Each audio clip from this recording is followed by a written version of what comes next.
I mean, I'd like to sleep in 61. I don't like to. But I emailed all over to that's what she emails. And I've been to a couple of HOA meetings, very supportive of HOA. This, like you should.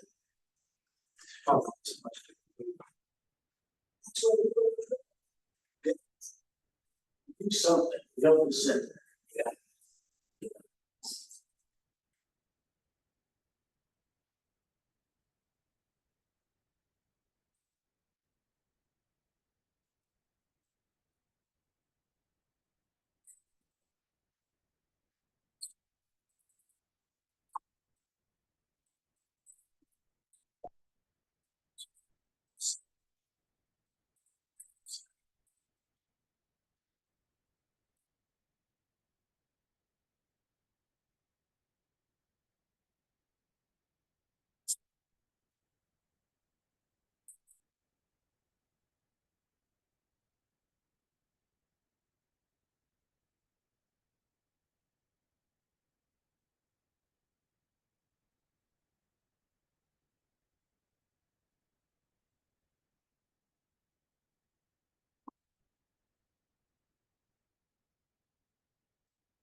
Yeah. Good.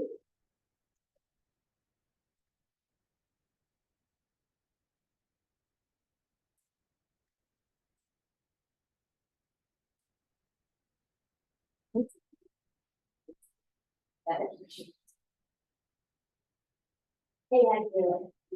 Good.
Hey, good evening, Teresa. Can you hear me? Yep, this week you just fine. Anything else okay? Yep, thank you.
Just making, yes.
All right, thank you.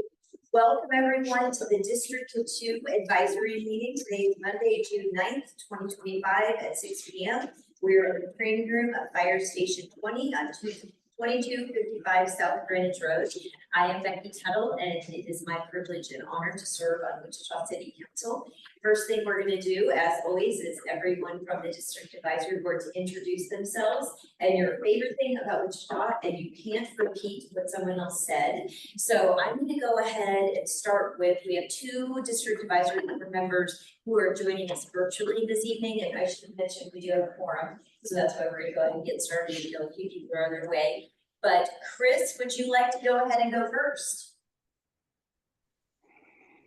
Hey, thanks. Yeah, so Chris Broderick, I'm near 37th and Woodlawn in Northbrook neighborhood. I'm sorry, my mind died there. And my favorite thing about Wichita is it's coming up, but the golf tournament that's coming to town. It's always fun and good time and a lot of good revenue to the city. So. It's really an opportunity for our community, right? Thank you. Tracy, would you like to go next? Yes. Hey, good evening, everyone. Tracy Adams. I represent the Harrison Park community. And man, I have a lot of things to say about wonderful Wichita today. It could be the weather, it could be the traffic, it could be the people. So let me just say that I love the culture of Wichita. Thank you. You snipped quite a few further, right? Jim, you want to go ahead and go? Hardly seems fair. And which neighborhood to it? Jim Croft here, and representing the Equestrian Estates neighborhood on the area, 127th area. And I like and What I'm liking is the upcoming, the audit building. I like this. Sir, did you say Gary Center? Yes. My name is Stephanie McCurdy. I represent the Hawthorne subdivision. My favorite thing about Wichita is learning that Riverfest was a super success and 30,000. So that's great news for us. And very few incidents. Yes, very good. John Baker, Pine Meadows, I like the rain. Yeah. Hopefully, any. It runs about 6 inches. We are still in phase inches. We are still in phase 2 of drought, and we observe not only the daily, but then also the 12-month rolling average. That's what really plays into it. So still need lots more rain, 5.5 feet to get out of stage 2. At Sheen, let's go to Sheen. My name is Aaron Miller. I represent the Bonnie Gray Homeowners Association at Douglas Rock. One of my favorite things is all down the road, learn from Becky that's a sign of progress, and I look at it differently. Thank you, appreciate that.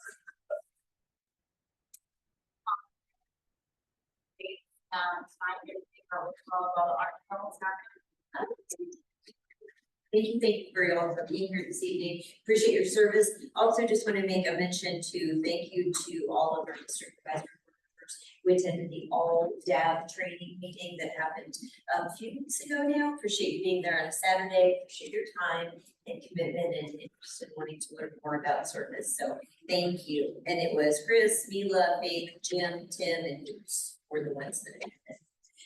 So next we're going to do approval of the agenda for this evening, but I'm going to ask that we entertain 2 changes just based on some things that have happened. So I would seek a motion that after I tell you what the changes are going to be, we are going to pull item number 9, which is PUD 2025-00006. That would be postponed to July 14th District Advisory Board meeting. So that will go next month. That's the first change. The second is under staff reports. We are going to go in this order instead. We're going to go Wichita Police Department, Wichita Fire Department, then we're going to go library, then we're going to go Chris Labrum from the Military and Planning and Construction Department, and then we will go Park and Recreation. So the changes there you will see is we're switching. So Department go last because our new director, Ricky Davidson wants to come and say hello along with our friend John, who will give the report, and then we are adding Chris with MABCD. Okay, so 3 changes. We're going to pull 1 item, add a staff member, and move the order. Make a motion. We make. Second. Thank you. All those in favor of approving the agenda with the 3 changes, say aye. Aye. Perfect. Is there anyone who would like to say no? Is anyone nay? All right, moving forward. Thank you very much. Next is the approval of the minutes from May 12th, 2025. As always, Teresa Easy did a fantastic job hearing her. Are there any changes or corrections from the May 12th, 2025 District Advisory Board 2 meeting minutes?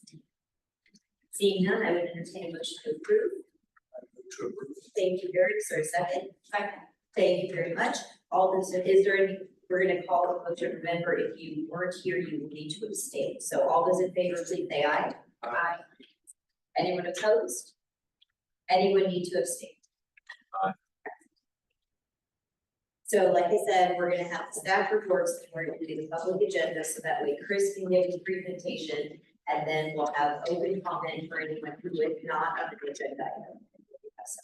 So with that, we're going to go to staff report, Wichita Police first. And I don't see anyone from Wichita Police Department, but they sent us a report today. Hopefully you all received it, and it will go in the minutes. Wichita Fire Department, you're next. Thank you. And busy season coming up with fireworks.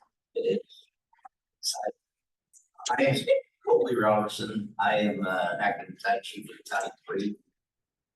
Type 3 covers the eastern third of East Road, north of the city limits, south of the city. I just have a few things for you this evening. May we had Wichita Fire Department responded to 5,400 alarms. We unfortunately had a fatality fire on Belmont on 5/11/25. That's still under investigation. Wichita Fire Department has broken ground on a storage facility at Pawnee and George Washington Boulevard. That's supposed to be completed in the fourth quarter of this year. City Council has approved design contract for the new Southwest Fire Station and rebuild stations number 15. Tuesday of last week, we responded to 86. We were on shift that day, my shift. We responded to 86 water related emergencies last Tuesday. It was quite fireworks. The new guidelines for fireworks in the city of Wichita, non-aerial fireworks can be used June 27th through July 5th. Aerial fireworks from July 3rd to July 5th. Shooting times are 10 a.m. to. That's all. Any questions? Like your report. Yeah, I do too. Great job. Fantastic. Thank you. All right. Thank you so much. Thank you for your service. Please stay safe. Thank you. Okay. So now public library. I think we have John with us virtually. Is that correct? Yes, John Clary here. Good evening, everybody. I am the Rockwell branch manager and currently working at the Angelou Branch Library and at the Advanced Learning Library while we get remodeled at Rockwell. So hope everybody's having a good evening. Favorite thing about Wichita is the bike paths. If you're an avid bike rider like myself, being on a bike path away from traffic is a wonderful thing. So thank you for all the bike paths we have here in Wichita. Here's what's happening at the library this month. So remodeling at Wichita Public Library branches continues. Our Alfred Branch Library at 3447 South Meridian is nearing completion. The construction began at Alfred back in January of 2025 to renovate the teen and the public computing spaces, add more study and meeting rooms, and install a new service desk and update the interior design. The branch has remained open during this construction, offering a small browsing collection and public computing from the meeting room as well as drive-up services. The Alfred Library was closed a few days last week to install the brand new shelving, the new furniture, and new equipment. And so they did reopen last Saturday, June 7th. And the next phase of the remodeling will now move over to the large meeting room. And that will take approximately 6 more weeks to complete. The Rockwell Branch Library, 5939 East 9th Street, is the other branch currently under construction. The branch has been temporarily closed since March of 2025 for construction. It's progressing very well, and we have an anticipated reopening around September of 2025. So hopefully around Labor Day, we'll get back into Rockwell. Summer reading is off to a great start. The program began on May 22nd and will run until July 31st. Pre-readers, kids, teens, and even adults are encouraged to participate and spark a love of reading for pleasure. All ages can take part in a reading challenge by setting personalized reading goals and tracking their progress for a chance to win free prizes. All participants can log their progress by filling out reading logs that are available online or at any library location. And prize pickups for participants who complete their goals will begin on June 26th. Additionally, the summer at the library is jam-packed with educational activities, creative crafting, exciting performances throughout Wichita. So for more information about these activities and what to expect, please visit our website, wichitalibrary.org/summer reading. And that's all I have for the library. Are there any questions?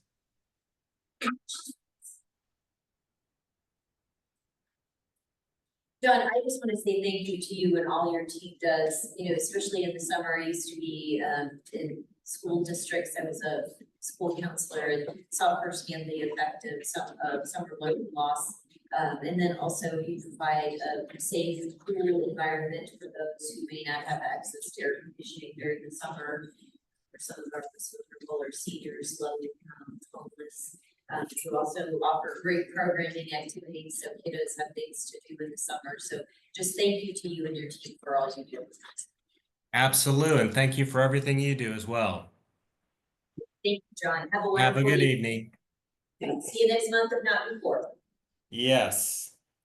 Next, I'm gonna ask Chris Labrum with the Metropolitan Area Building and Construction Department to give an update. I know several folks are here to speak on the item. As soon as we get down to staff reports, that would be next on the agenda. But Chris, you and I are aware of this, but maybe not all of our district advisory board members are aware of this. And so could you maybe just bring it up a little bit before you give the most updates? Will do. Thank you, Madam Chair. Chris Labor, ABC. Apologize for the wrath. I was sick last week. It's been kind of a long day today, so voice is going a little bit. But DAB members, thank you for your service. I'm happy to be here tonight. Hopefully, can help. So this saga in general started back in 2020. In September of 23, this was at the DAB. I don't know how many members were here. It's a similar type fashion where the project was stalled, lots of concerns, a lot of issues on the table. So at that time, Tim Wagner came to give an update. I was out of town for a funeral. So apologize for that. But since then, we had a few meetings with neighbors, the neighborhood associations. They got going at some level of construction on the project that is set to stalled again, which I'll get to that timeline. Let me back up a bit. Just as a reminder, so some of the issues or the situation here, this property is zoned specifically for that use. So there was a planned use development put into place in 1999, actually, for those who may not have caught that piece yet. And it included all of what are the Hawthorne additions, neighborhood to the north, to a little bit to the west. Those five, I think his neighborhoods were all included in this, in that PUD and in that plat. So then to do something other than an apartment complex on that parcel of ground would actually take a zoning change, would take a change to that PUD. So when Calamar, the corporation who owns this, when they bought this property, they bought it with this as the intended use. There was no city involvement in that sale of this project and any of that. So therefore, there are no incentives, there were no allowances, no adjustments, nothing like that given. So they had it lock, stock, and brand. So therefore, there are no timelines on the project. There's no option for clawback with the city, etc. We have none of that available to us. Now, having said that, obviously, we feel that contractors and property owners have an obligation to complete a project and not leave it being the disastrous mess that you all are living next to for the neighbors that are there. Going back to post-23 discussion, they got going with this construction. I have scolded them heartily for doing the exterior that you can see from 21st and from 127th, yet leaving the sections closest to the neighborhood for last. They did run into some material problems there. The issue was that the installation and some of the material they were using to hang their rock, they didn't like the way it was hanging. So they had their manufacturer come in, they adjusted that. That slowed them down quite a bit, and also meant they only had a few crews working at a time. Going into Thanksgiving of last year, they then ran out of exterior materials. They sent those crews home for the holiday break. And about that time, we found out that they were having financing issues again. They were going to refinance. When December 16th was their last inspection, they kept interior crews going until that point. They sent them home for the break. December 16th officially informed us that they would not be back until the 1st of February as they needed to restructure their financing. That did not happen. That still has not happened by the 1st of March, by the 1st of April. Around the 1st of April, we began to remind them that they're based on that December inspection, their permit expires on June 14th of this year. And at this point, the project had again sat long enough that they have a list of engineering corrections that will have to take place before they can continue work. They've had that a few times now. So I informed Kellamar in the April timeframe that they would not have the option to renew this permit by request, to renew with a partial inspection of any type, that they would have to get their next due framing inspection, which is to complete the framing on the wing they were last working, and the engineering repairs on the exterior completed before we would renew that permit.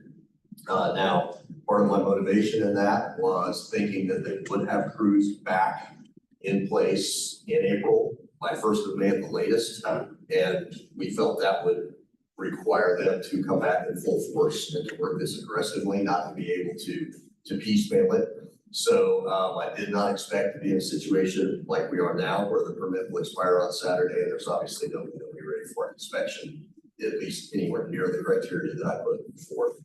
So the kind of the two-edged sword piece of that is obviously me expiring a permit does not speed up the project, because that what we're looking at that point is I would give them a notice that they no longer have a building permit, and I would ask for their intentions as to whether they plan to repair or remove the now vacant, abandoned, whatever term we want to put on that building.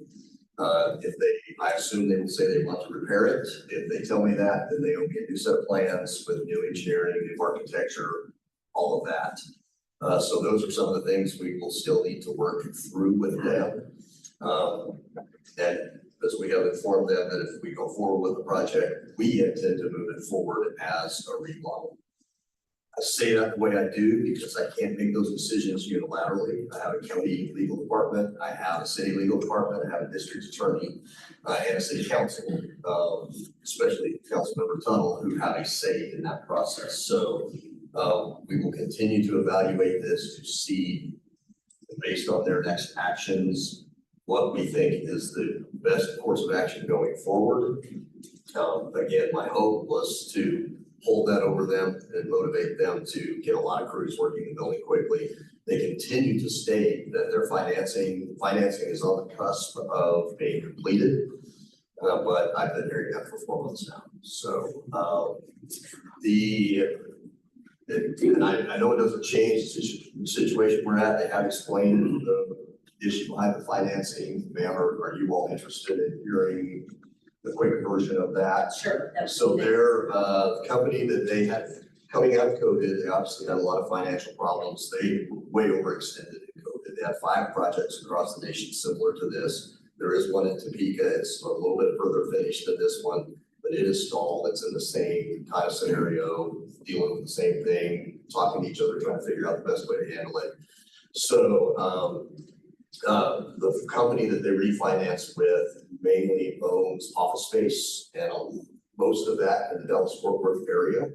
A lot of their office space is now vacant. And then a lot that is occupied is at a lower lease rate because of the way office space market is now, a lot of work from home. So their word to me is that company became fiscally insolvent, at least as far as being able to continue to support this project in December, when they sent crews home. So they have stated that the new company is on board and online and will give them cash up front to allow them to work immediately and to continue work without slowdowns. But there were obviously a lot of concerns based on the number. I think they're refinancing Topeka, us, and one other under that deal. Obviously a lot of concerns with that finance company based on half-finished projects, how long they've sat, everything you're here and concerned about.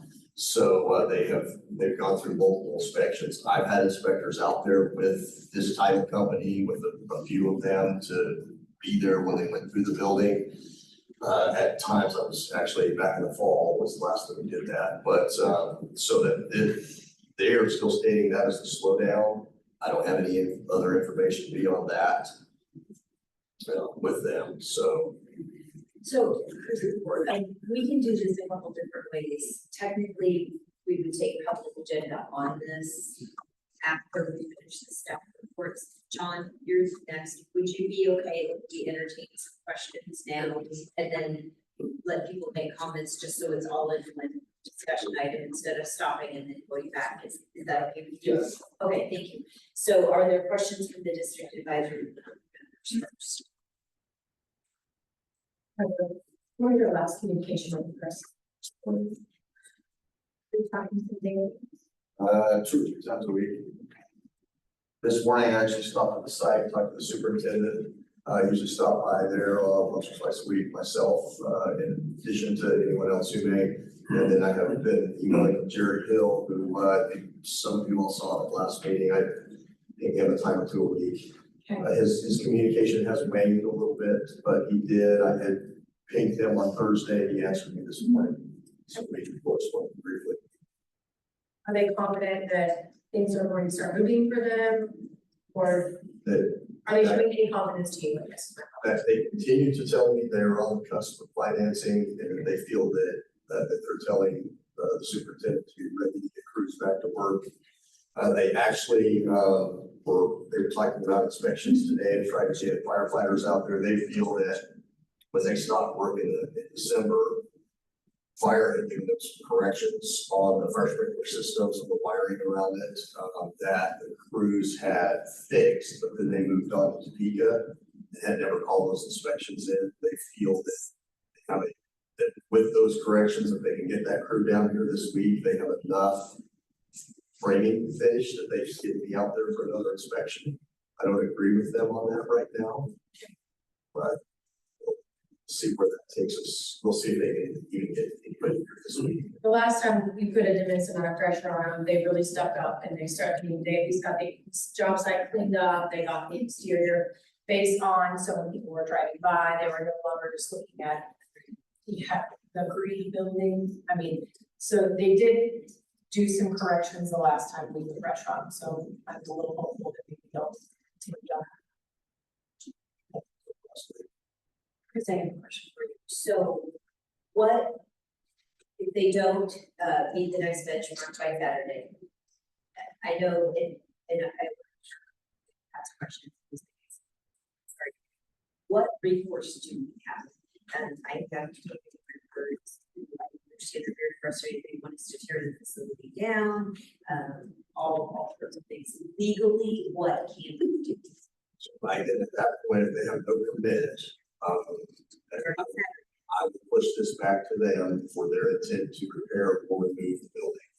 If they state an intent to repair and begin the permit process, if we decide to not accept that and to move that direction, I would need to establish a case that is a dangerous and unsafe building and seek to force the owner to remove that. So how long would that process take? Yes, I understand you don't know for sure, but based on your previous experience in this role for quite a while, what would be the estimate time frame it would take to have that happen? This is a new one to have one at this level. With that, so we would initiate that process. A commercial building is condemned via the building code. Then we go through our advisory board, and I'm certain it will end up in district court. And that is why I say once it's in court, it's in court. It would be a while. I would estimate we'd be lucky to have it done in 4 to 5 years.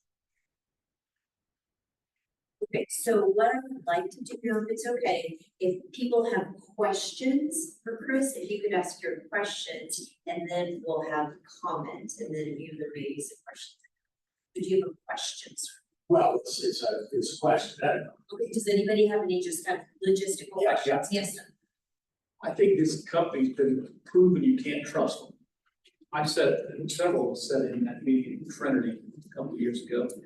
And the guy from Calmar said, we're planning on taking occupancy the second quarter of 24.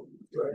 And here we are, and they've had stops. They started that project in November of 19. We moved into our home right across the street from the enclave in September of 19. And they have stopped and started that project at least 6 times. Yeah. Do you have a question, sir? Yeah, the question is, since we can't trust them, we need to proceed from the fact that we know we can't trust them. They've already lied to us so many times. I would suggest the best course of action would be to try to find a local buyer to finish the project and not trust California. Sir, okay, so we're gonna address the questions to Chris or to the district. Advisory Board, but Chris, can we require them to have their properties? I do not have any influence on the property ownership. Now, part of the reason we're trying to take the action we are is to drive them to a decision point that they either feel they have to sell or they have to get out here to get it finished. Those are my options. So that's, you know, my effort to say, I can't trust you anymore with working with you on the permit. I have to expire it. That's my vote. That's my rationale behind that. That And makes if sense. you have a question, Yes. yeah, and because then when people want to make comments, we'll time it and we'll give everybody up to 3 minutes. But if you just have a quick question, Yeah, and then quick we can question. comments. I live on Camden Chase in the Hawthorne, so I see the exterior every day. Yeah. And, you know, I've noticed like you have, if you've been there, they've moved all but one of their storage containers out. But I'm wondering, I see the exterior, but I'm wondering, what's it like on the inside? Have they got It's a great question. any walls finished, any finish work done? What's the progress inside? If you want the upper areas, they have begun some of that. The majority of the framing, some of the finish work has begun. It actually doesn't look bad on the inside. There are a few areas where they've had some water intrusion, had to remediate a little bit. Start there, but it is in surprisingly good shape on the inside. And have you noticed any issues with homeless moving in or animals or anything? We have not. No, Okay, we have not. I've been curious about that. I mean, nothing more than anything else in the area. Or that, if I may, since you brought up the premise conditions, I kind of forgot that part. So they had told us that they're part of their return to work plan was to move the job trailer to the backside of the job site so they could begin landscaping. Now I was surprised when they removed it completely. That still concerns me greatly, but they continue to tell me that they just moved it to storage to get it out of the way so that it could be mowed. We actually had written them a citation for the tall grass and weeds because we had written that up before several years ago. But since we've written up before, we just went straight to citation. They mowed it during our compliance period in order to get out of the citation. So, yeah, and again, that's something we can do because they're a contractor, not a citizen. But so anyway, they continue to say that the job trailer will come back. They did at least mow the premise for us, even though it's really money day to do it on. I made it. I was told by a worker that they moved the drop trailer. It's not a good. That's what he told me. He said you'd been out there a week before complaining about the grass. And he admitted that he had the money. To put the project. Well, his word to me with the job trailer was just a total crew. Yeah. So are there other questions? If not, we'll go to public comment. Yeah, that's one of the big questions. I'd like to make some comments too. Okay, Well, okay. okay. So, ma'am, yes, would you like to ask a question and then we'll go to public comment? My question is, do we have better communication on this project as we go forward? I have emailed several people in this room and have not heard from anybody, or I had to go to other avenues to get responses. And I just think we could, if we had better communication about what was going on, then we could just head some of this off. Ma'am, what is your name? Janice Edwards. Okay, I received an email from you and I responded back to you and I asked you a question I and I never received an answer back. never got your response. And I think double check, you said, I thought we responded to you as well. Well, I went I've got a lot of questions. Let me ask you one question. Your district two, could you make sure that we get your name and email? Did you sign in today? Yes, I don't have Okay, my email. fantastic. And if you want, I'll leave my cell phone number. You know, the only way I found out that Chris was coming today is I saw it on your Facebook page. You know, had I known that last week, I could have made about 10 less emails and calls. Sure. You know, or and I know maybe he didn't know he was coming until, Maybe probably not much sure. but So I will use it. better communication, I think they know what's going on. Do you have a pen handy? I can just use that one. Put it over here. And I do apologize, Janice, because I know both you and Ellen and I missed a few years. I've been a little sick lately, and there were a lot of people who asked about this. We had tried to consolidate that. And as you've heard, a few folks were trying to help us kind of get consolidated, and I just missed some of you all. That I can't. Yeah, I know the first time we called was May sixth, so that took a whole month. So thank you for your great point. We appreciate it. My cell phone number for anyone who wants it is 316-651-6099. I'm almost positive that we responded to you via email. I'm sorry if that didn't happen or if it didn't go through. But if you send an email and you don't get it, call my cell phone or text me anytime. 316-651-6099. And anybody can write it down and share it with your neighbors. Okay, so any other questions? And yes, sir, and then we'll go to comment. So the first meeting that I went to was at where we started building, and we were talking about how they would build the property, the height of the building. One of the things that I remember correctly was one of the walls along Kent Chase. And it was sort of decided that people were sort of impressed that they would build a nice building. They would put some landscaping in and stuff, they wouldn't build a wall. Can we petition to do something, you could do this, to have that wall put in? I think the restaurant like I'm gonna see a whole run building, not how it looks. There's nothing in the zoning to require that, as you said. I mean, we can bring it up, but I would need to address that with the planning department, but certainly add that to the list of things we would like to see. There was a petition that, it would still be up to the property owner, probably more so than anything else, but I don't know what to say. And I know it's not an easy route, but legal action is an option. The HOAs could file legal action against them, or some sort of request for an injunction or a suit to try to require some of that. probably someone said. I think you're exactly right. Your description of the plan. The plan was to give us something that looked better than a wall. It's a good long direction.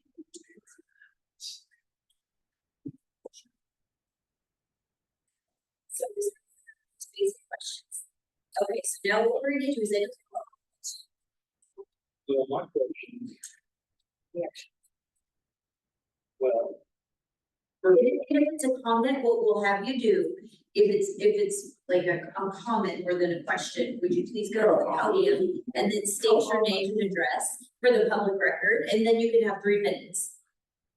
Is that, or do you just have like a quick question that we can? Well, I've got some information that might be helpful. If you would like to step to the podium then and give your name and your address for the public record. I don't live in that neighborhood. That's okay. You don't have to live in the neighborhood. Oh. Anybody, if we're a public comment, anybody can make a public comment. And if you don't want to say your exact address, maybe just the neighborhood you're in. And we'll set the timer and you'll have 3 minutes. Okay. My name is Jeff Kulik. I'm a general contractor. I've been a contractor for 40 years.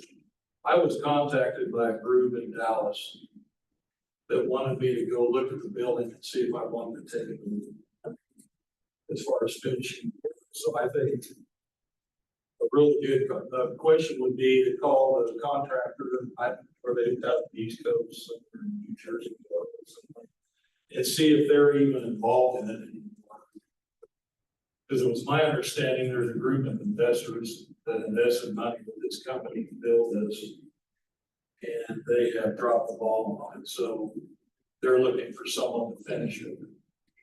And I walked into it, their superintendent was leaving. He said he was going to Kansas City.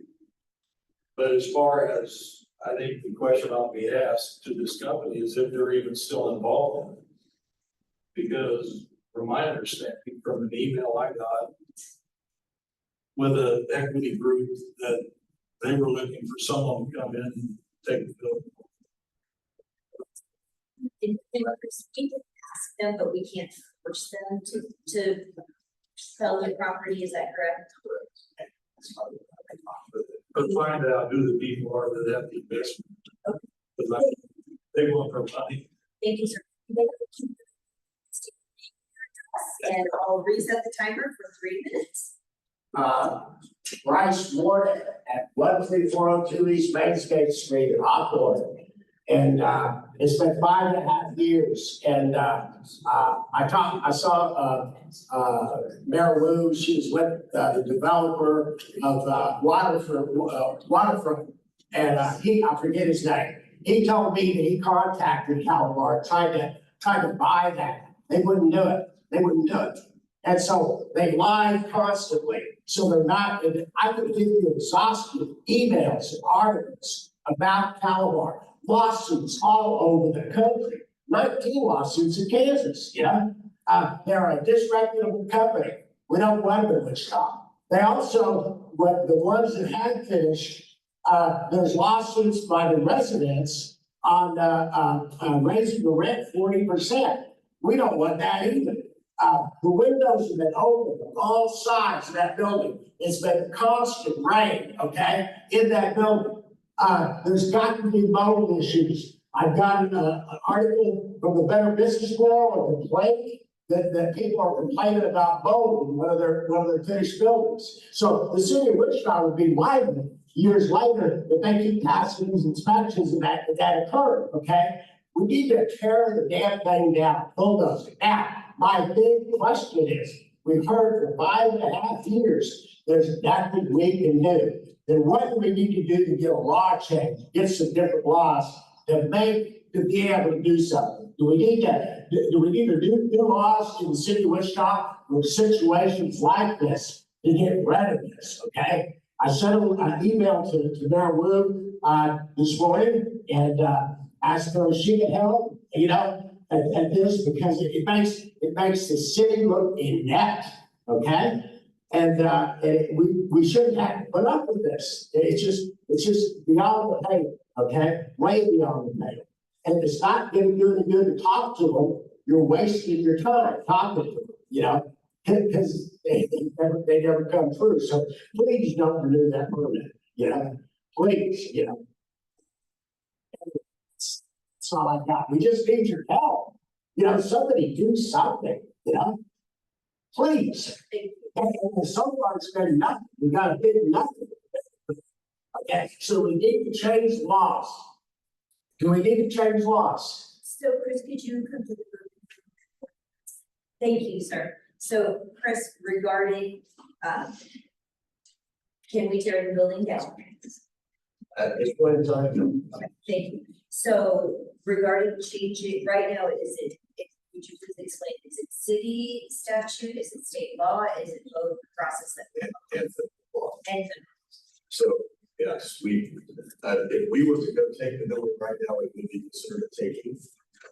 I'm certain by then, and I'm certain we would be taking to court over that. So, our process is, again, we don't own the property.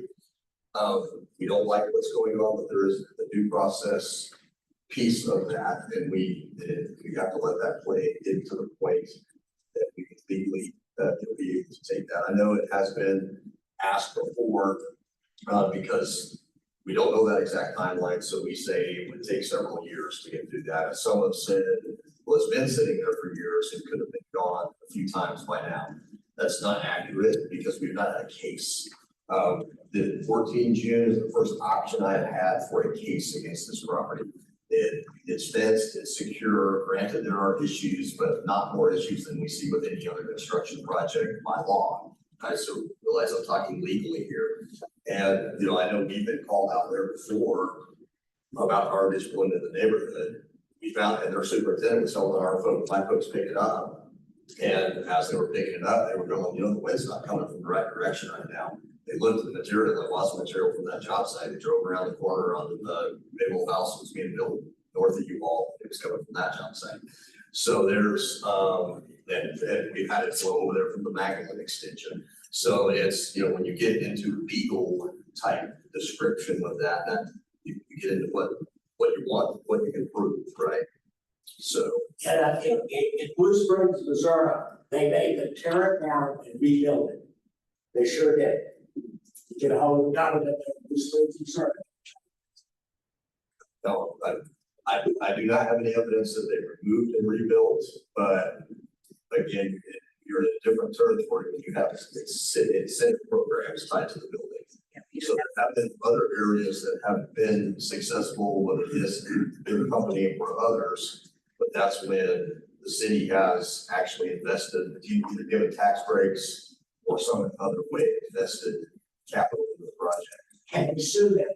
Yes. Let's do that. Let's get. No, when you're asking city citizen or you. The city, or me as well. So just to So, clarify. you can sue them. Yes, I would not sue them. Why? Fight for the city. Because I'm working in the same departments as the flyers who do that, so we would just initiate the action. They would, I'm sure, appeal my decision and then we would be in court. So not a lawsuit, but it would just be my process. Sir, do you have a question about the Chris? Yeah, I was just gonna ask. If you did win a lawsuit and the city ended up with the building, guess what would it cost to get it? Close to $800,000 to $1 million. We've actually run those numbers. Is there anybody else who would like to make, yes, sir? Just a quick clarification. Yes, I've talked to Brett, young superintendent, 20 times over the years. We talked to him last week when they removed the job trailer, and he said, word for word, he said, they took away the job trailer because Calamar didn't pay for it. And he said, Calamar has lied to me repeatedly, and that's their superintendent. Thank you. Okay. Like to please take the lead, Chris, I know we'd be happy to help answer any additional questions. Anybody else have their three? Does anyone else have their comments they'd like to make? Yes, There has been homeless people in there, because I drive by there every day, and like there's days that the door's closed and then there's the next day the door is open and people are standing in there. so you have my cell phone number now, or what? Yeah. Yes, if you see that, please let me know, and I will initiate a case with the homeless outreach team, and they will go and check on it, and they usually get their minutes, if there's an emergency or something, but they'll certainly be there within hours. So if you ever do see, people, vagrants, or if you have trash issues, or if you see homeless, please give me a call and we'll take care of it right away. Do you guys know about the fact that they had a sign at one time that said Haitian refugees was gonna be home there? Somebody put that sign up. There have been multiple areas around town where those signs have popped up, started with tiny homes, and then it went on to a specific population. It's not the thing. Yeah.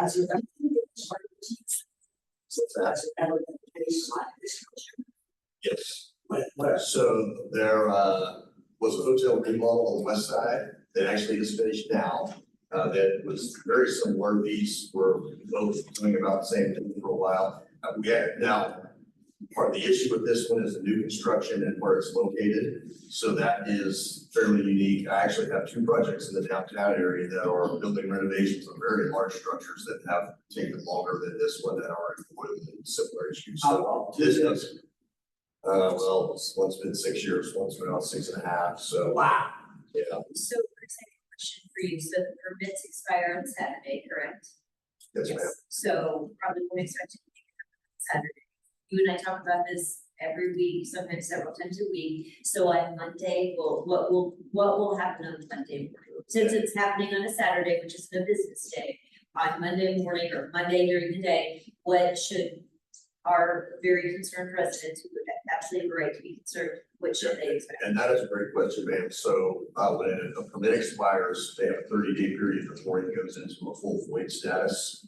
So they will receive a notification that permits expired, and then again, the question is, what is your intent? Is your intent to abandon and remove the project, or is it to repair and move on?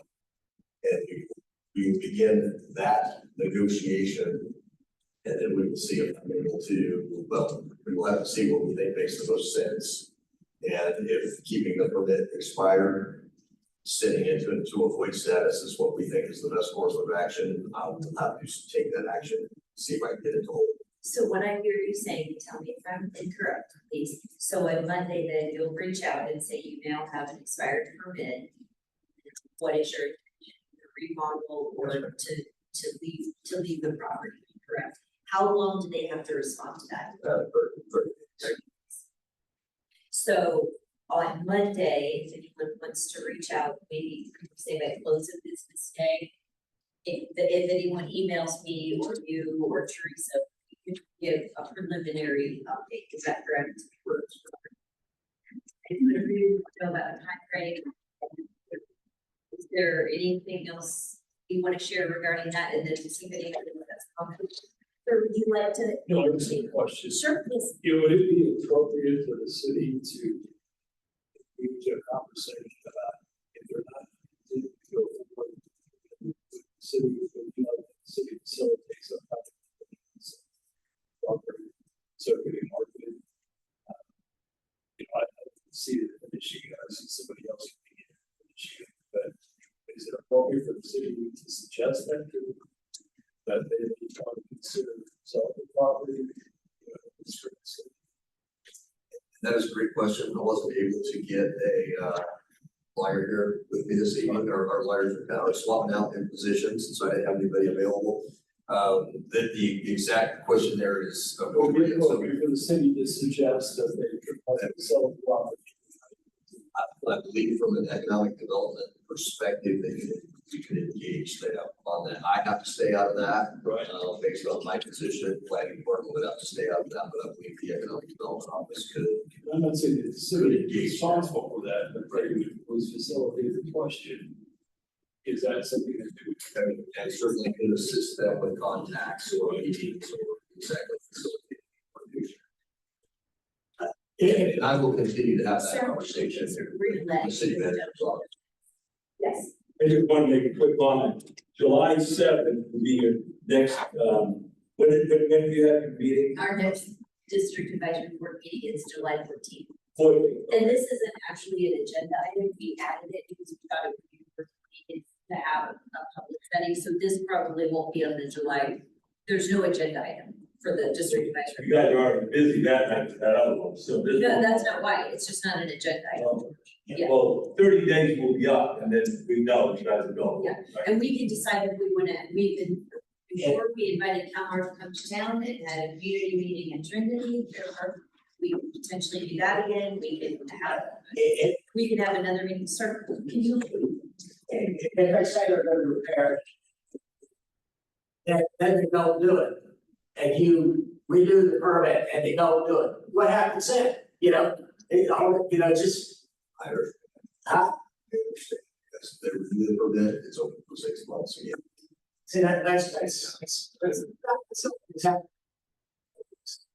there's gotta be something, what law can we change, Wichita, to make this better? What, you gotta have some law. And that's the comment that I said, if there's federal, state, and legal, there's nothing. Well, we can do. Wichita, what law Wichita can change? To my understanding, we couldn't change anything alone in Wichita to be able to make things. So the state, Let's have a conversation, we can bring legal into that. I see there's a, yes, ma'am. Thank you. I was just curious. So let's say if, say after 30 days to void, and let's say they don't come up with the repair order, then what happens on that July date? So like, they allow it to lapse, we've given them 30 days to say we're gonna remodel it, we're gonna move, but Yeah. then, like, let's say they don't answer, then what happens? They would be notified. They would be notified that they have to take action to either sell or. Okay, so it's at that point where they're like, that's the final time where you either have to move it or sell. please, seriously, don't do that. No, what you do. Because all you do, I could say there's tons of articles and lawsuits that they got going all over. They lie, they'll just lie, they lie. So that you can't believe anything they say. So please don't. I understand if you feel we're just kicking a can if we do that. Yeah. I have seen all those articles, so yes, Have you looked at it? They're all over the place. Yes. And for years. So, thank you, sir. You've had your time, so we're gonna see if anybody else does. Is there anyone else who wants to ask any questions or anybody else who has any comments? Okay, so sorry. please go ahead. So just to clarify, because that's a really great question, and we get to that point, which is where we are trying to drive this to a point they have to do something. So the most likely scenario, there's There's a lot to these situations, but the most likely scenario is I would order them to take that action. You got it, you gotta give up on the project, tell me you're selling it or you're removing it. They would probably appeal that, that would go to my advisory board. So they would first have a chance there. If the advisory board upholds our decision, they would have the option to take it to district court to say, to appeal that we cannot do that. So that would be that full process. Question for you. Sure. We've got our property taxes raised a couple times in the last 5.5 years, okay? Did we get those reversed because of this? Because this is lower our property responsibility, right? And I should get you.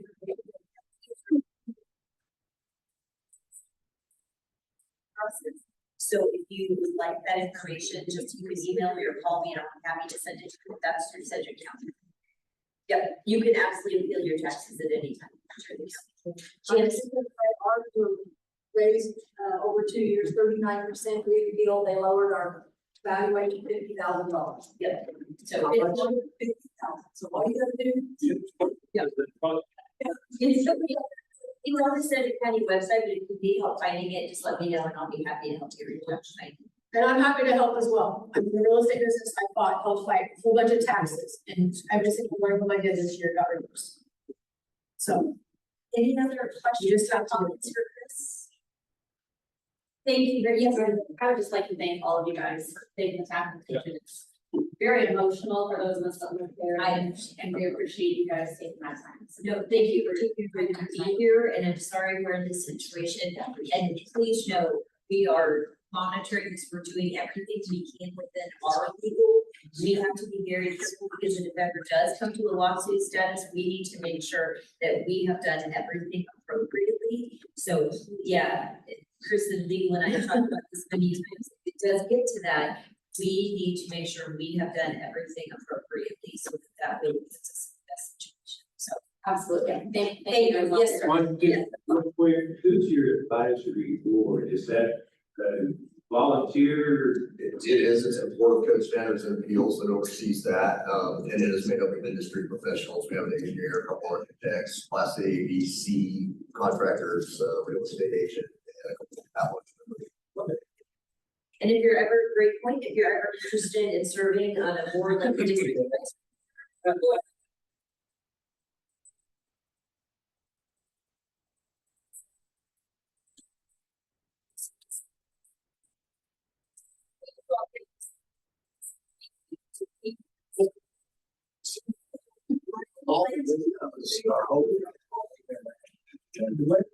What about severe? They just.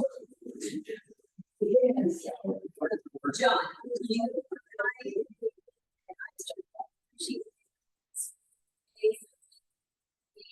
I think it would have been offered. Yeah, so. So next. Then will help us wrap up our staff reports and then we have three director. What's the same? John, it's all of you.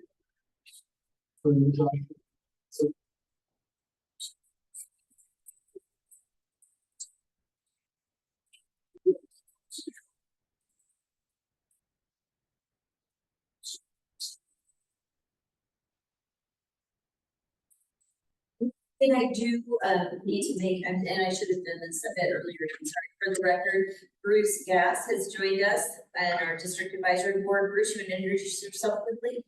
I'm Bruce Gass. I represent Participant HOA. And the best thing that I like about Wichita at this point is Becky Tuttle and her staff. And I'll quickly tell you why. A couple years ago, I thought I had a water problem. I talked with her in her office. And when I got home from that meeting, there was a guy checking my water pressure from this building.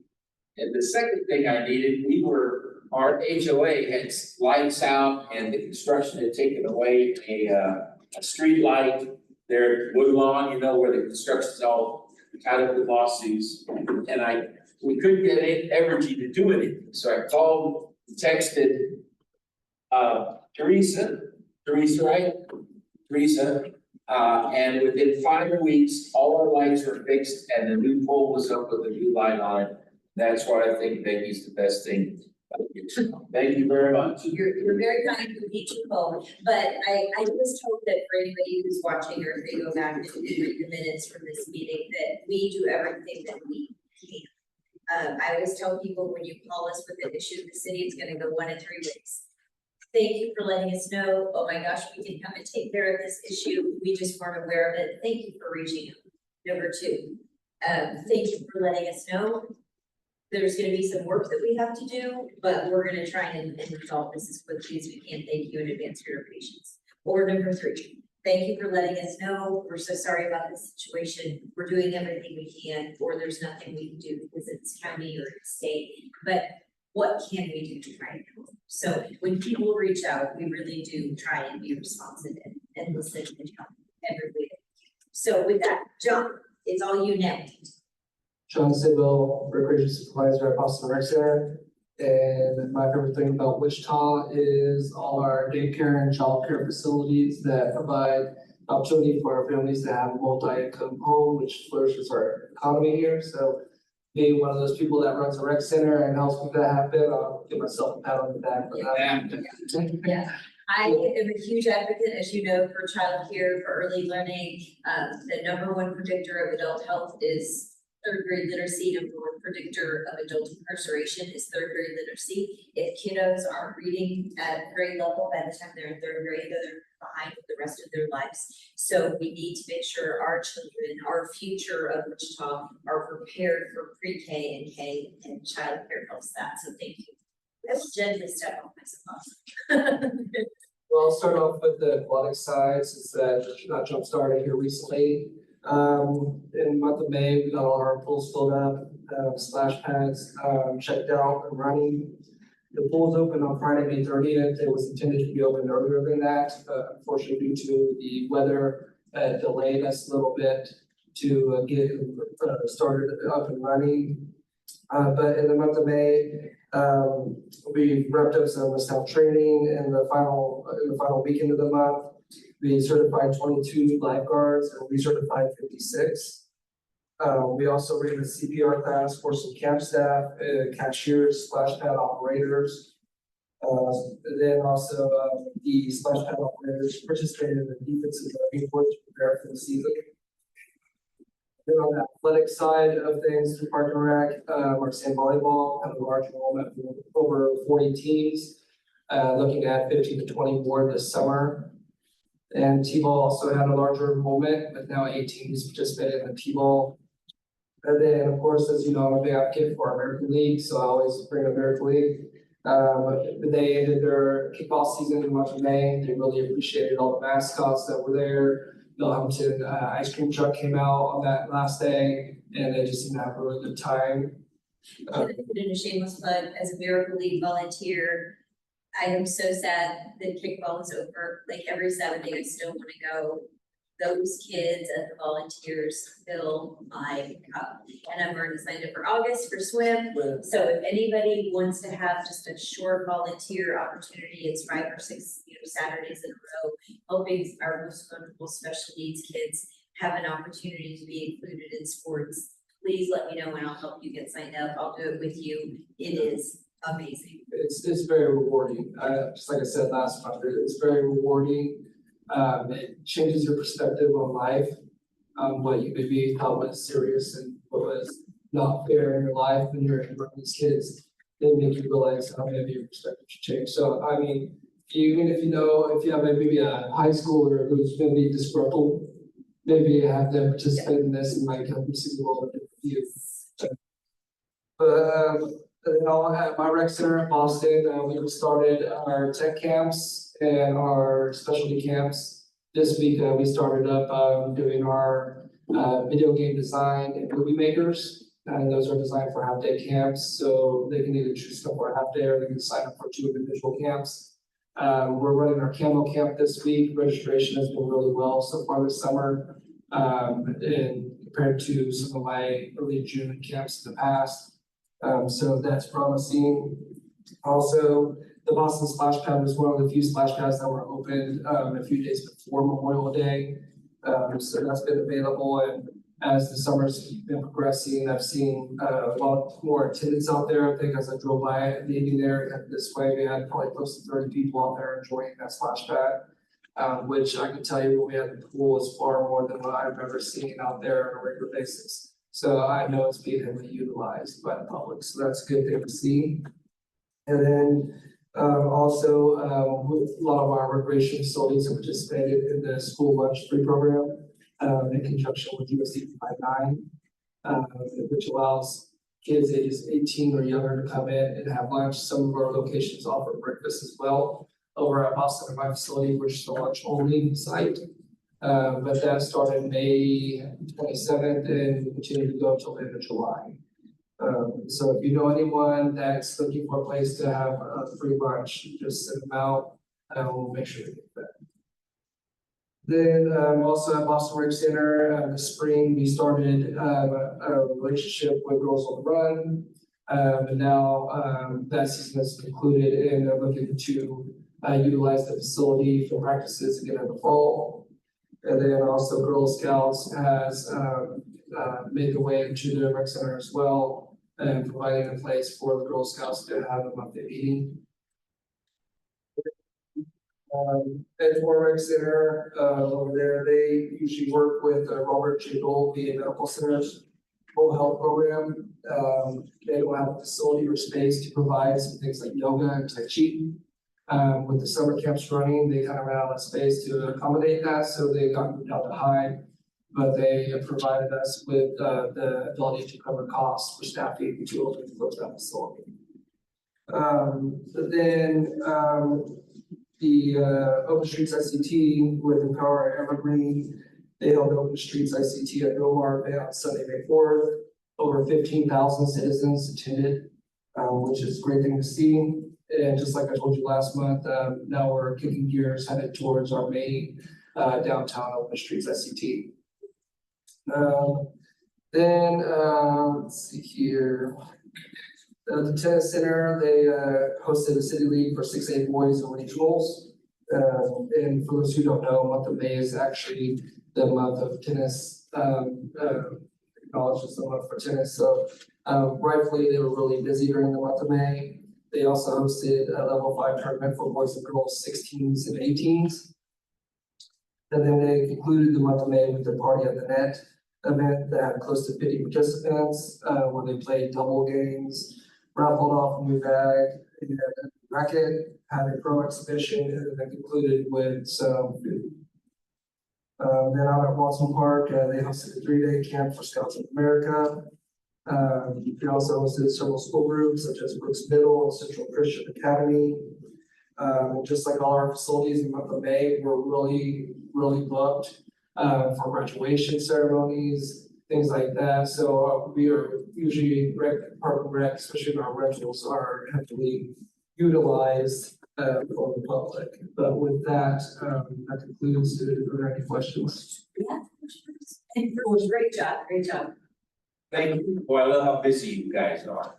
Did any of our parks suffer flood damage? Well, mine looked like a pond.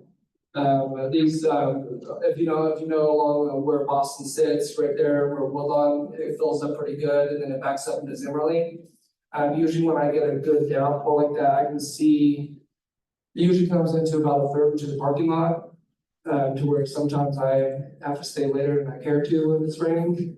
But as far as flooding into the rec centers, we've done a pretty good job at trying to we had a serious leak about a year ago, but we did a good productive way of getting that fixed to where I was walking throughout the building throughout that day, just waiting for something to happen. But I didn't have anything on my site that was damaged. The choo-choo train is okay? What? The choo-choo train is okay? Oh, at Watson? Yeah. I don't think that's a good question, but yeah, we're good. Yeah. Okay, good. It's good. Thank you. I just want to say yesterday, I was driving there to town to meet a friend. It was Sunday, beautiful day. I drove by Eastview Park, that's on 13th between Woodlawn and Rock. It was right at noon. That park was packed. There were kids running around playing sports. There were people strollering.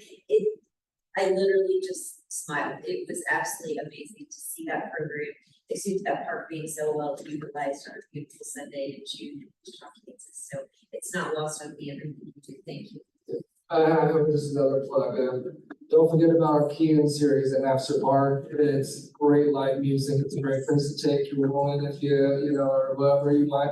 It's a great family environment. And then also for our kids on Tuesdays, we have the Prayer Time Village story time. So be sure to check out what we got at After Park. Awesome, I love it.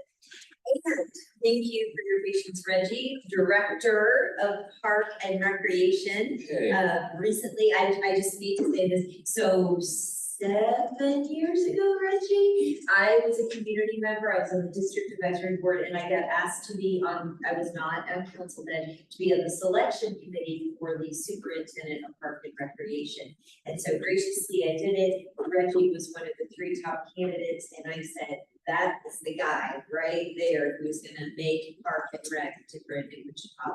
And so you took the job, you moved your lovely family here, and we have absolutely enjoyed everything you've done and celebrated all of your successes. So I got asked to be on the new Park and Rec Director Search Committee, and Reggie was again one of 3 candidates and unanimously selected to serve as our next Park and Rec Director. So I thought Reggie when he first came and how much he's grown until now, and I can't wait to see how much you're gonna grow from now in your new role. So congratulations, and the mic is yours to say a few words. Well, thanks. It's always good to have an opportunity to come out and speak a little bit about what we're doing in Park and Rec. I tell people all the time that I get an opportunity to come to work every day and create positive and memorable experiences for the community. And I'm a product of Parks and Rec and the value that it has to the community, and enjoy being able to do the same thing for future generations to come. So I wanted to share a little bit that Councilman Tuttle mentioned. She tells me all the time back here, is that I would say she's been consistent in the entire process and telling me all the time when we meet that Becky's always been as well when you see her. One of the things that I want to share with you all about is coming up that we're working on is our Park and Rec. So we are in the process now of looking at selection to help determine what our future is going to be. So that closed on the 23rd of May. We have 10 applicants that actually responded to our RFP, and we're going to be meeting on next Friday to shortlist that group and then move forward with selecting the vendor to do our partners. And what that consists of is going to give us an opportunity to look at what our park system is going to look like for the next 10, 15 years. And with that vendor selected, they will be responsible for making sure that we community outreach efforts, getting out to see what the community wants to see, what they envision for the park system. So each of our park districts will have an opportunity, and our council districts will have an opportunity to give feedback to those vendors to say, what does it look like long term for our parks department? And that goes from amenities, what our budget looks like, resources that we have, and what we envision Wichita being long term for our park system. So excited about that process, and want to make sure that we have an opportunity to get the community engaged and involved in that, to give feedback so we can shape up our future of the park system. So the biggest thing I wanted to do is introduce myself. And I've been involved since March of this year and served in the interim role since September of last year. And I spent 25 years in the Austin, Texas area before coming here to Wichita. So it's been a good transition here to the community. It's had a lot of people. Wichita is a hidden gem that is a place that I envision that is going to be a destination location where people want to come here and raise their families and have a positive, memorable experience. And I can tell the thing that I mentioned when I first got here is I had an interview at 9 o'clock in the morning. I left from my hotel at 7:30 with the traffic, and it was at 7:40. So appreciate that. Not having the traffic that goes in an hour to get there. I had the exact same thing this fall will be 23 years ago, and my husband had a job interview and they asked me to come and visit Wichita, and we were at Hotel Old Town. We were supposed to meet on a Friday night at Scotch and Sirloin. We left an hour and 15 minutes in advance. We got there in 15 minutes. Yes. Hey, Reggie, George, do you have a question for Reggie? Well, I got a question and a comment. He asked about damage at Clark Park. We did two of the bridges, the railings were substantial, and that whole park.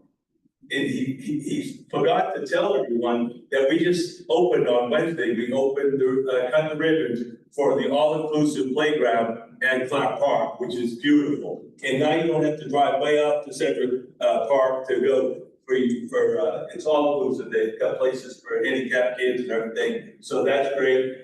And then also, I'm pretty close with the tree guy, the guy that comes and picks up the tree. They got killed. There's 600 calls for just downed trees that were in the street. I'm still waiting on one, and he usually gets for me, but he can't even hire. He can, but he can't find any people. They have open recs for people at forestry, but they can't fill them. And if they could fill them, we wouldn't have to wait. And those 600 will go quick, but isn't that true? You can't fill them. You can't get people to do the job.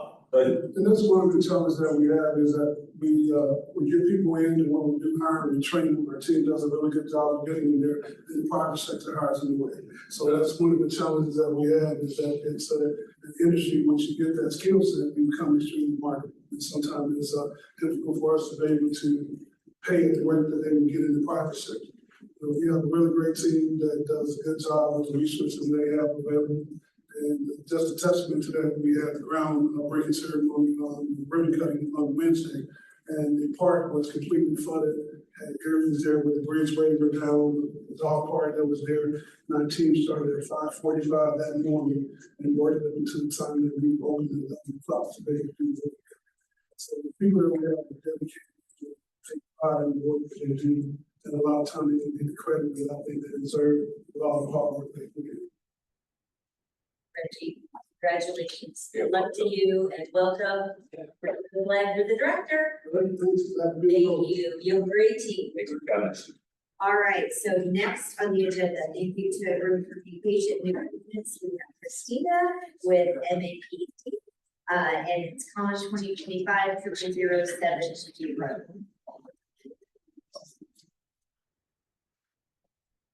Thank you. Good evening, everyone. Christina Reed, Planning Staff here to represent CON 2025-0070. So the applicant requested conditional use to allow an accessory apartment. It is a single family residential district. It's about 1.5 acres in size and located at Drive. So that's about 550 feet south of Central Avenue. The subject site is currently developed as a single family residential dwelling. So when people think accessory apartment, this is just a single dwelling unit. It's defined in the zoning code as a building or portion of a building that contains living facilities. And so we go by 4, it has to be sleeping, cooking, eating, and sanitation. So for parking, we require 1 parking space per accessory apartment and then 1 space for a single family residence. It being a 1.5 acre property, there's more enough room for parking for both of spaces needed. They are subject to section 3B6A of the Unified Zoning Code. Basically, all it talks about is that it's only 1 accessory apartment, 1 single dwelling unit. It has to be architecturally compatible to an extent. It cannot be divided or sold as a separate condominium, and water and sewer have to be connected. That's again to ensure that it doesn't get divided and sold off. The character of the neighborhood is low density residential. We're seeing mostly single family dwellings in this area. There are no zoning cases associated with this property. North Linden Drive is a 2-way local street with no sidewalks. And then when we look at the conformance to the community investments plan, the Wichita Future Growth Concept Map identifies the site as appropriate for residential uses. So this is an accessory apartment, which is a residential use. Staff is recommending approval of the conditional use request, subject to the conditions that are listed in your staff report. This recommendation is based on the golden rules, which are also listed in your staff report. And I have not heard any comment regarding the request. And this is going to the Metropolitan Area Planning Commission this Thursday. Oh, okay. And I have received no ex parte communication with the applicant or any other resident. Any questions for Christina? Okay, we'll open up. Anyone care to make any comments? Okay, we'll bring us back to the district advisory board. Except for all that for this. How many units do they plan on putting in here? One. It's just one. Okay. Yep. All right. And the other, Got a drainage that close to the creek. Not to my, that would be addressed when they file the building permit and the building. Okay. That'll determine if they need a bond or not. Okay, okay. You got this covered, huh? I hope so. All right, thanks. all right, any other questions for Christina?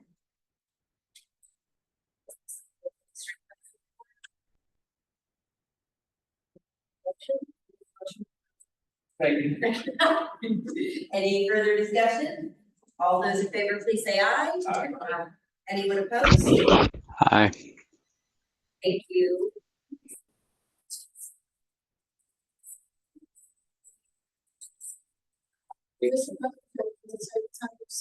Congratulations. How many state medals did he get? Four. Oh, wow. And he graduated from kindergarten. Oh, congratulations. What sports? To track. Track. 100, 200, 400. Good, very good. Let's go to the state. Oh, Did you learn that running from you? Justin. Justin. It's on the report there, but GUTHRIG. Thank you. Did you learn that running from you or? No, I don't. Next. Christina will have item number 8, PUD 2025-0008. Christina. Alright. The applicant for this case is requesting the zone change. It is predominantly single family residential, but there is a small portion that is MF18 multi-family residential. And so they're requesting a zone change to plan unit development. And so in our file, it would be the Cedar View Village second plan unit development number 141. The subject site is about 1 3/4 of an acre in size, located on the north side of East Michigan Street, 1/4 mile east of South Greenwich Road. The subject site is currently undeveloped. So the reason for the PUD is that they are allowed, with this custom zoning, they're allowed a certain level of flexibility in terms of site development regulation that would otherwise not be permitted under any other zoning classification that we have. So it would be one parcel within the PUD versus one, and access from the site would be from East Lincoln Street. So see, the uses in parcel 1 would be limited to those permitted by right in the independent zone district. There is some deviation, whatever, or however, sorry, and those are listed in the following table that is in your staff report.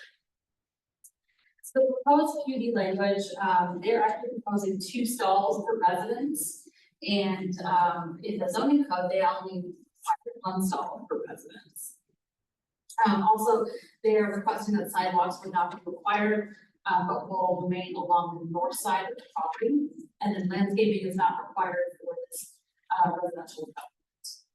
They indicated that they would provide landscaping on the south side of the proposed TC. These are identified as reserves A. Skipping ahead here, the character of the neighborhood is mostly residential and institutional. To the north, zone MF18 and their development complexes. To the south, we have single family zoning and single family dwellings. To the east, we have an elementary school. To the west, is a church or place of worship, as well as a daycare. A little bit of case history on here. So this is before the property was platted. The conditional use was granted to permit a daycare to be operated on site.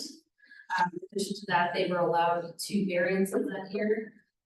So one of them is permitting a bulletin board sign, actually permitting multiple bulletin board signs, as well as an identification sign. The requested zone change, we're saying it's in partial conformance with the community investments plan, because when we look at the future growth concept map, it identifies the areas to be appropriate for commercial uses. Despite the area being appropriate for commercial uses, the duplex dwellings to the north and then the platting the property currently for single family dwellings. Indicates this property is more appropriate for residential uses. Based on the information available at the time of the public hearing, staff recommends approval of the application subject to the conditions listed in your staff report. The recommendation is again based on the building rules. I have not received any comments on this application. This went to the Metropolitan Area Planning Commission on May 22nd, and it was approved unanimously on consent. So, Any questions for Christina? And I have read the application for it. yes, Both the church and school are just fine with this? I have not received any comment. Okay. Questions from the community? Bring it back to the bench, Jim. And then, I see the picture, this is like 5 additional home site lots, is that right? So you're being added to what's already on this little ag estate. In other words, like, you go up Lincoln Street in the squares, is that like 5 additional per side of the street lots? Is that what this is amounts to?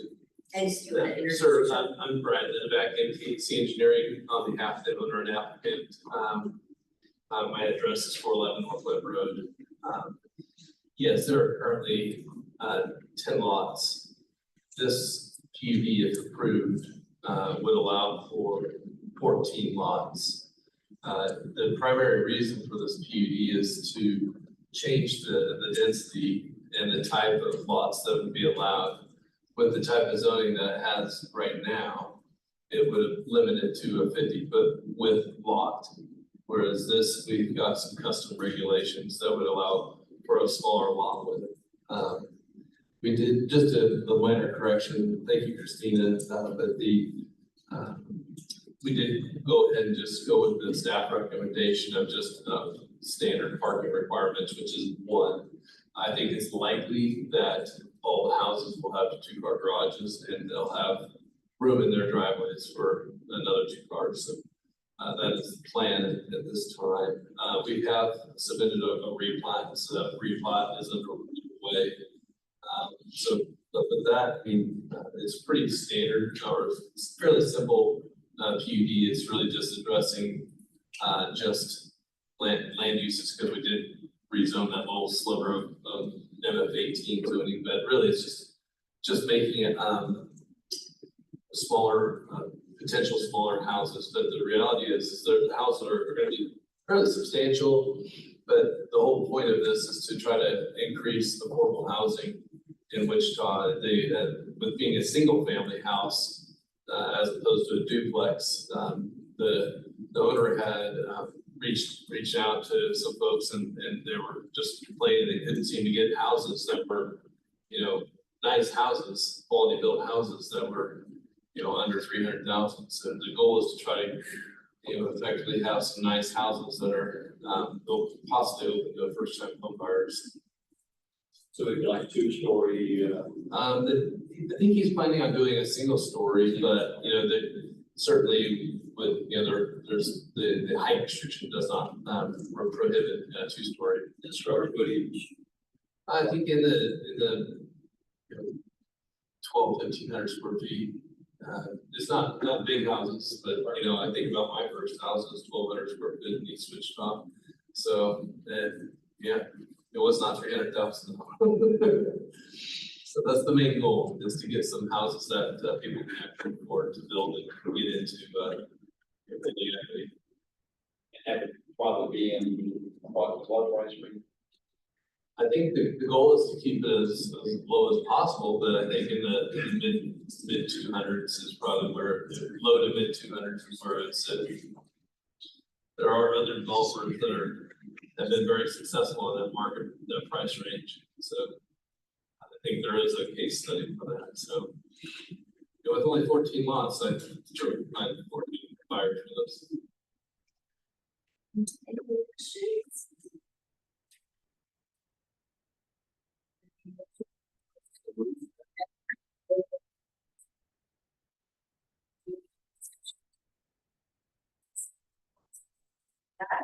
Aye.